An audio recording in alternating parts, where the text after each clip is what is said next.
T20 world cup Bharat विरुद्ध पाकिस्तान आतापर्यंत जेवढे सामने झालेले आहेत त्यात सगळ्या सामन्यामध्ये टॉस ज्याने जिंकलेला आहे त्याने सामना नेलेला आहे.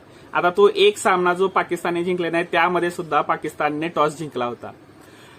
मग पाकिस्तानने टॉस जिंकून भारताला फलंदाजीसाठी बोलवलं, बॅटिंगसाठी बोलवलं. भारताने 119 पर्यंतची आपली मजल मारली, त्यामध्ये सगळ्यात चांगला खेळला तो म्हणजे ऋषभ पंत.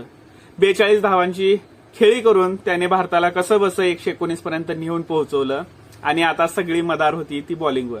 त्यापूर्वीच 119चा स्कोर झाला म्हणून सर्वजण कौतुक करत होते पाकिस्तानी संघाच्या गोलंदाजाची.